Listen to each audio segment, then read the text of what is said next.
नमस्कार। मैं डॉक्टर अनीता गोयल, राजकीय डूंगर महाविद्यालय बीकानेर, आपका हिंदी साहित्य की इस कक्षा में स्वागत करती हूँ। विद्यार्थियों, आज हम घनानंद के पदों की व्याख्या के अंतर्गत उनके अन्य पदों की व्याख्या करेंगे। पहले हम लेते हैं, भोर ते सांझ लो कानन और निहारती, बावरी नेक नहारती। सांझ ते भोर लो तारिन ताकिबो तारनी सो एक तार न टारती। जो कहूँ भाव तो दिठी परे घनानंद, आंसुनी अवसर घारती। मोहन सोहन जोहिन की, लागे रहे आंखिन के उर आरती। यहाँ घनानंद के द्वारा रचित प्रेम की पीर में से ये लिया गया पद है। इसमें कवि ने एक वीरानी नायिका का वर्णन किया है जो प्रियतम की प्रतीक्षा कर रही है, और इस प्रियतम की प्रतीक्षा करने में वह सुबह से लेकर शाम तक कानन की तरफ निहार रही है, देख रही है। जिस पथ से कृष्ण है, नायक है, वह सायंकाल को गोचारण के पश्चात लौटता है, वह उसी मार्ग की तरफ बावली होकर देखती रहती है। बावरी नेक न हारती, और वह बावरी एक पल के लिए भी उस मार्ग से अपनी नजरें नहीं हटाती, और ऐसा करते हुए वह थोड़ा भी थकती नहीं है। सांझ से भोर लो, शाम के समय जब प्रियतम है वह लौट कर आएगा, लेकिन जब वह नहीं आता, वह सांझ से भोर तक, शाम से लेकर सुबह तक वह एक टक होकर तारों को देखती रहती है कि कब सुबह होगी और कब ये संध्या व्यतीत होगी, और हो सकता है उसके पश्चात पुनः गोचारण से शाम के समय कृष्ण लौटकर आते हुए उन्हें दिखाई दे। सांझ ते भोर लो तारे ताकि वो तारनी सो एक तार न टारती।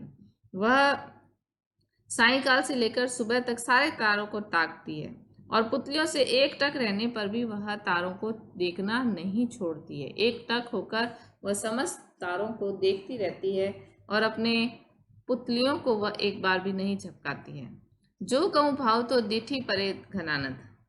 कवि कह रहे हैं कि यदि संयोग से, अवसर से, सुयोग से कभी कहूँ भाव तो दिठी परे घनानंद, कभी सुजान कृष्ण उसे दिखाई दे भी जाता है, तो वह उस अवसर को रोने में ही बिता देती है। आंसुनी अवसर गौरती, वह कृष्ण को देखकर इतनी अधिक प्रसन्न होती है, इतनी अधिक खुश होती है कि उसकी आंखों से अश्रु की धारा प्रवाहित हो जाती है। अश्रु की धारा प्रवाहित होने से नेत्र धुंधले हो जाते हैं, जिससे वह कृष्ण का अवलोकन, कृष्ण के रूप को, कृष्ण की छटा को, कृष्ण का जो आंखों के द्वारा दृश्य है वह अवलोकित नहीं कर पाती, और इस प्रकार से वह कृष्ण के देखने के अवसर को भी आंसुओं के कारण खो देती है।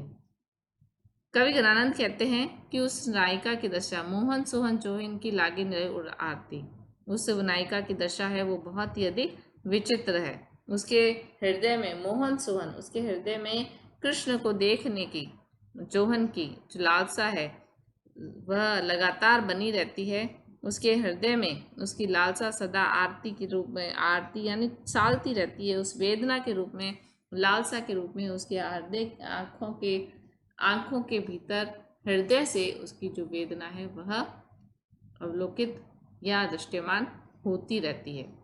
कृष्ण को देखने की एक तीव्र लालसा, एक तीव्र वेदना उसके हृदय में सदैव समाहित रहती है।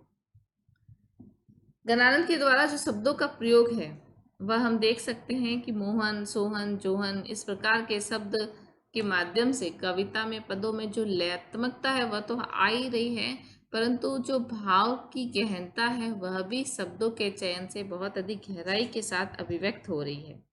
आंसुनी अवसर गारती का आशय यह है कि जैसे ही नायिका की नेत्रों से अश्रु निकलते हैं, उसी प्रकार से कृष्ण की जो छवि है वह धुंधली हो जाती है।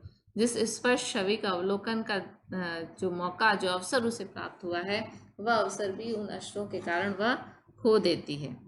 यहाँ पर सवैया छंद का प्रयोग कवि ने किया है, उसके साथ साथ अनुप्रास और काव्यलिंग अलंकार का प्रयोग भी कवि के द्वारा किया गया है। सोए न सोइबो जागे न जाग, अनोखे लाग सु आखिन लागे। देखत फूल पे भूल भरी यसूल रहे निथि चितपागे। चैटक जान सजीवन मूर्ति, रूप अनुरूप अनूप महारस पागे। कौन वियोग दसागन आनंद, मोमती संग रहे अति खागे। अनोखे का अर्थ होता है कि विलक्षण, लाग यानी लगन, अनूप यानी अनोखा। कवि यहाँ पर कह रहा है, घनानंद कह रहे हैं, प्रेम की पीड़ से एक पद लिया गया है जिसमें वियोग दशा का कवि ने वर्णन किया है। ऐसी वियोग दशा जो कि अनोखी है, विलक्षण है।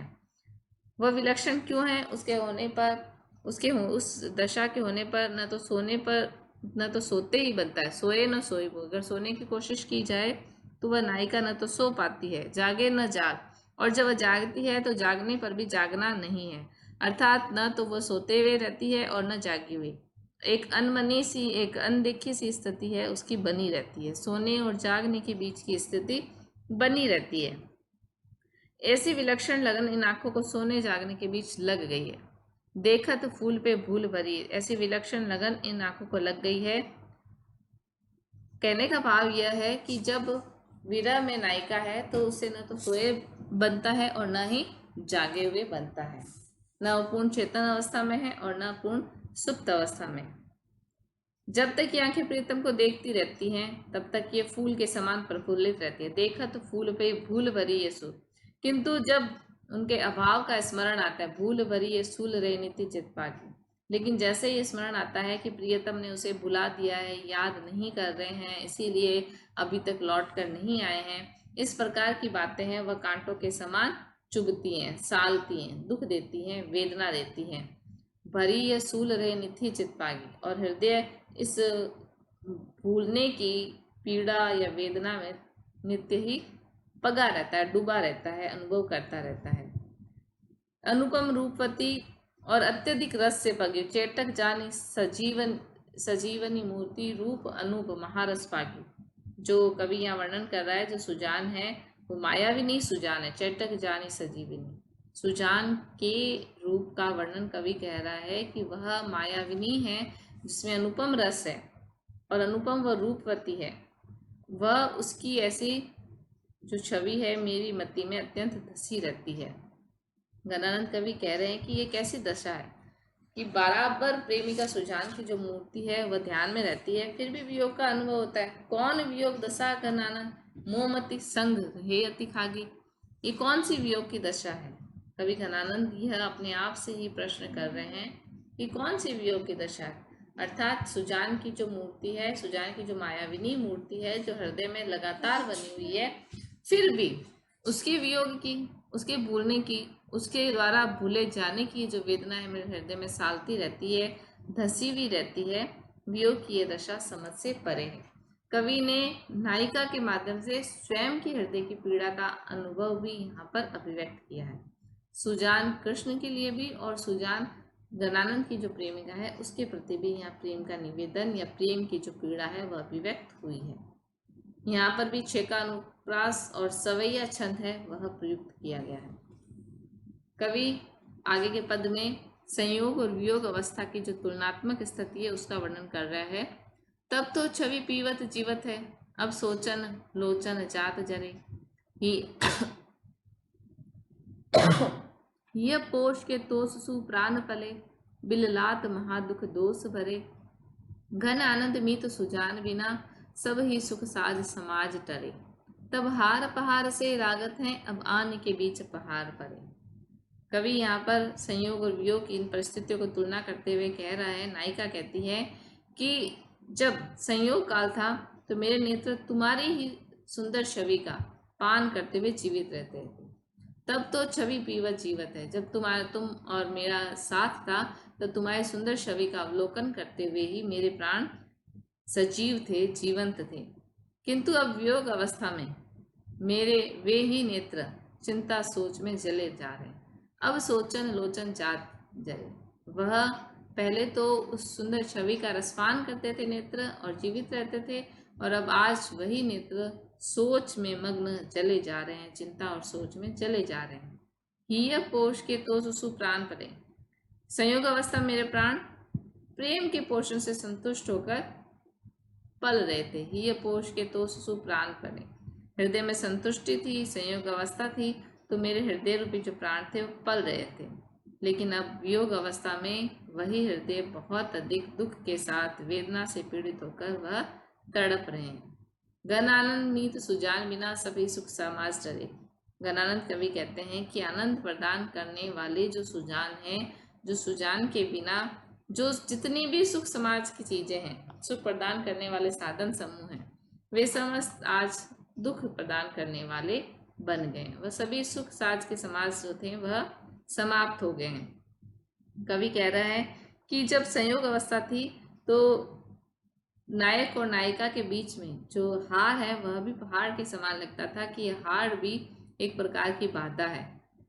परंतु आज स्थिति यह है कि वास्तविक रूप से नायक और नायिका के बीच में पहाड़ों की उपस्थिति हो गई है। ये वियोग है, उस वियोग के कारण वास्तविक रूप से पहाड़ की तरफ व्यवधान वाली स्थिति उत्पन्न हो गई है। वियोग व्यथा के कारण प्रियतम से मिलन करने में सचमुच में जो व्यवधान उपस्थित हो गया है, जिसके कारण विरह असहनीय हो गया है।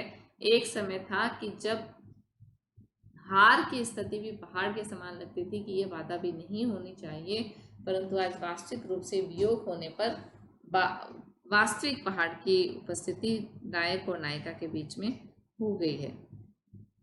कवि ने हार पहाड़ में उपमा अनुप्रास अलंकार का प्रयोग किया है, यमक अलंकार का प्रयोग है और सवैया छंद भी इस कविता में दृष्टिगत होता है। रावरी रूप की रीति अनूप नयो नयो लागत ज्यो ज्यो निहारी, त्यों इन आखिन बानी अनोखी अगानी कहू नहीं आनी तिहारी। एक ही जीव हुतो सुतो वारियो सुजान सको सो सोच सहारी, रोकी रहे न दहे घनानंद बावरी रीचि के हाथ निहारी।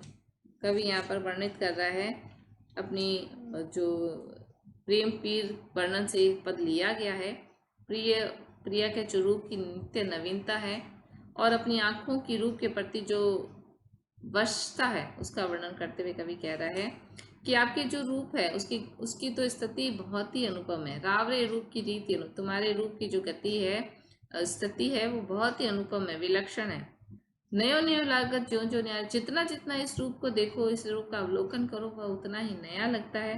भाव यह है कि नायिका का जो सौंदर्य है वह क्षण प्रति क्षण परिवर्तित हो रहा है, इसलिए जितनी बार उसका अवलोकन किया जाता है वह उसमें नवीनता दिखाई देती है और उसे बार बार देखने पर भी तृप्ति नहीं होती। जिस प्रकार से तुम्हारे रूप की गति अनुपम है, उसी प्रकार तुम्हारी शपथें मेरी आंखों की भी आदत निराली है। ये त्यों इन आंखें बानी अनोखी, इन आंखों की भी आदत अलग है, अनोखी है, विलक्षण है, ये कभी भी तृप्त नहीं होती।